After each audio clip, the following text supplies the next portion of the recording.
Power of attorney নিয়ে British বাংলাদেশিরা অনেকটা বিপাকে ছিলেন। ব্রিটিশ বাংলাদেশি তো বটেই, প্রবাসীরা বড় জটিল অবস্থায় ছিলেন। গত 3 বছর আগে পতিত সরকার আজগুবি নিয়ম চালু করেছিল যে পাওয়ার অফ অ্যাটর্নি দিতে হলে ভ্যালিড বাংলাদেশি পাসপোর্ট লাগবে। দুনিয়ার কোনো ইতিহাসে এই নিয়ম নেই। ভ্যালিড পাসপোর্টের সাথে পাওয়ার অফ অ্যাটর্নি কি দরকার, কি সংযোগ, আমার বুঝে আসে না। তো এ নিয়ে অনেক সমস্যায় ছিলেন প্রবাসীরা। ব্রিটিশ বাংলাদেশি অনেক মুরব্বীরা, বৃদ্ধ বয়স্করা ছিলেন যাদের পাওয়ার অফ অ্যাটর্নি দিতে পাসপোর্ট লাগে, কিন্তু ভ্যালিড পাসপোর্ট নাই, বানাইলেও এক্সপায়ার্ড হয়ে গেছে। বানানোর জন্য হাই কমিশন অনেক দূর থেকে ফিঙ্গারপ্রিন্ট দিতে আসতে হবে। তো নানান জটিলতায় আটকে দেওয়া হয়েছিল। অথচ তারা মাথার গাম পায়ে ফেলে ইনকাম করে এই ইনকামটা দেশে পাঠিয়ে দিয়েছেন, সেখানে বাড়ি করেছেন, ঘর করেছেন, ব্যবসা করেছেন, ইনভেস্ট করেছেন। ওইটা হস্তান্তর বা বিক্রি বা কি বলে দেখাশোনা করার জন্য পাওয়ার অফ অ্যাটর্নি দিতে পারছিলেন না। তো এ ব্যাপারে কমিউনিটির বিভিন্ন সংগঠন সোচ্চার ছিলেন, দাবি জানিয়েছেন, ঢাকা থেকে আসলে অনেকের সাথে কথা বলেছেন, টকশোতে কথা বলেছেন। আমি ব্যক্তিগতভাবে আইনি প্রফেশনে থাকার কারণে মানুষের বিড়ম্বনা দেখেছি, শত শত কল, হাজার হাজার কল পেয়েছি, মানুষের কান্না শুনেছি। তো এটা আমার প্যাশন ছিল। এই ব্যাপারে আমি গত বছর বাংলাদেশের প্রভাবশালী একটা জাতীয় দৈনিকে বিস্তারিত আর্টিকেল লিখেছি। গত বছর দেশ সফরে একটা প্রেস কনফারেন্স করেছি, যেটা পুরো দেশের প্রধান প্রধান পত্রিকাগুলো ফলো করে নিউজ দিয়েছে। বিবিসি বাংলা বিভাগ টেলিফোনে আমার ইন্টারভিউ নিয়েছে। তো এই পর্যন্ত ছিল। কমিউনিটিতে বিভিন্ন দাবি দেওয়া, বিভিন্ন সংগঠন করেছিল। তো এবার বাংলাদেশ সফরে 2.5 মাস ছিলাম। আসার ঠিক কয়েকদিন আগে 14 জানুয়ারি আমি এবং বিশিষ্ট সাহসী সাংবাদিক অলিউল্লাহ রহমান সাহেব, আইন উপদেষ্টা প্রফেসর ডক্টর আসিফ নজরুলের সাথে দেখা করেছি। উনি আবার প্রবাসী কল্যাণ উপদেষ্টাও। আমরা বুঝাতে চেষ্টা করেছি যে এটা চেঞ্জ করা দরকার, ভ্যালিড বাংলাদেশি পাসপোর্টের সাথে কি সম্পর্ক পাওয়ার অফ অ্যাটর্নি। উনি মোটামুটি বুঝেছেন। ওই সময় উপস্থিত ছিলেন মাননীয় অ্যাটর্নি জেনারেল এবং বাংলাদেশ বার কাউন্সিলের এক্সিকিউটিভ প্রেসিডেন্ট।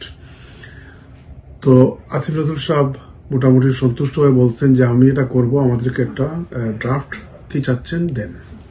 তো আমরা আশান্বিত হয়েছি। আমি এবং সাংবাদিক লুমান ভাই একটু দ্বিধাদ্বন্দ্বে ছিলাম যে আসলে বাংলাদেশের মিনিস্টার, মন্ত্রী বা নেতা নেত্রীরা অনেক সময় বলেন কিন্তু করেন না, বাস্তবায়ন করেন না। এটা কি আদৌ বাস্তবায়ন তারা করবেন? একটু দ্বিধাদ্বন্দ্বে ছিলাম। আমি 21 জানুয়ারি লন্ডনে এসে পৌঁছলাম। হিথ্রোতে পৌঁছেই আমার ইউকে সিম ঢুকিয়ে ফোনটা অন করার সাথে সাথে মেসেজ পেলাম যে ল মিনিস্ট্রি থেকে ডেপুটি সেক্রেটারি আমাকে টেক্সট দিয়েছেন, বলছেন যে law adviser doctor Asif Nazrul has instructed him to contact me and when I would be able to speak to him. ওই সময় লন্ডনে ছিল সন্ধ্যা 8টা, ঢাকায় বা বাংলাদেশে ছিল রাত 2টা। আমি আবার মেসেজ ব্যাক করেছি যে I received your message while I was on Sky flying from Hong Kong to London. I will give you a call tomorrow. পরের দিন আলাপ করলাম। তো উনি বললেন যে স্যার অত্যন্ত গুরুত্ব দিয়ে, আসিফ নজরুল স্যার গুরুত্ব দিয়ে বলেছেন আপনারা যোগাযোগ করে কি চাচ্ছেন একটা ড্রাফট দেওয়ার জন্য। এরপরে আসিফ নজরুল সাহেবের পিএস মাসুম সাহেবও ফোন করেছেন সাংবাদিক নুমান ভাইয়ের কাছে এবং এটা তাগদা দিয়েছিলেন যে ওইটা স্যার চাচ্ছেন তাড়াতাড়ি, কড়া নির্দেশ দিয়েছেন ওইটা করার জন্য।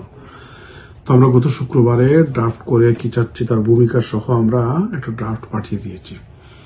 শুনে ভালো লাগলো যে গতকালকে সার্কুলার দিয়েছেন বিদেশে অবস্থানরত হাই কমিশনার এমবেসিতে, লন্ডন হাই কমিশনার এটা পেয়েছেন এবং বার্মিংহাম অ্যাসিস্ট্যান্ট হাই কমিশনার মহোদয় তারা অলরেডি ওয়েবসাইটে এটা দিয়ে দিয়েছেন এবং চেঞ্জও করেছেন। তার মানে আগে ভ্যালিড বাংলাদেশি পাসপোর্ট লাগতো, এখন 7টা ডকুমেন্টের মধ্যে যে কোনো একটা হলে হবে। বাংলাদেশি পাসপোর্ট ভ্যালিড, অথবা Bangladeshi passport expired, machine readable, অথবা হাতের লেখা পাসপোর্ট, অথবা জন্ম নিবন্ধন পত্র, অথবা এডুকেশনাল সার্টিফিকেট, অথবা নো ভিসা রিকোয়ার্ড ফরেন পাসপোর্টে, অথবা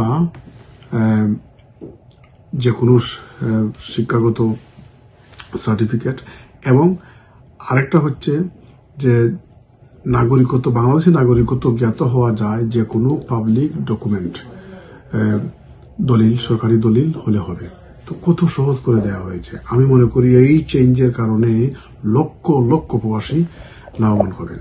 আমি এই সুযোগে আইন উপদেষ্টা প্রফেসর ডক্টর আসিফ নজরুল সাহেব, তার পিএস এবং টিমকে অশেষ ধন্যবাদ জানাচ্ছি। তার পাশাপাশি সাহসী এবং বিশ্ব সাংবাদিক জনাব অলিউল্লাহ নোমান সাহেবকে আন্তরিক ধন্যবাদ। উনি এটার জন্য অনেক কষ্ট করেছেন। তার পাশাপাশি এই ইস্যু নিয়ে যারা সোচ্চার ছিলেন পাবলিকলি এবং প্রাইভেটলি, তাদের কথা আমি শ্রদ্ধার সাথে স্মরণ করি। বিচারপতি মোহাম্মদ ইমান আলী সাহেব, জাজ নজরুল খসরু সাহেব এবং বিশিষ্ট সাংবাদিক ক্যাম আবু তাহের চৌধুরী সাহেব, এছাড়া বিভিন্ন সংগঠন ব্যক্তিরা এভাবে সোচ্চার ছিলেন। সবার কালেকটিভ এফোর্টে আমরা সুন্দর এই দাবিটা বাস্তবায়ন করতে পেরেছি, দাবিটা ফুলফিল করে নিয়ে আসতে পেরেছি। এজন্য সবাইকে ধন্যবাদ। একটা জিনিস উপলব্ধি করলাম যে রাইট জায়গায় রাইট ওয়েতে রাইটলি যদি নক করা যায় তাহলে অনেক কিছু আদায় করা যায়।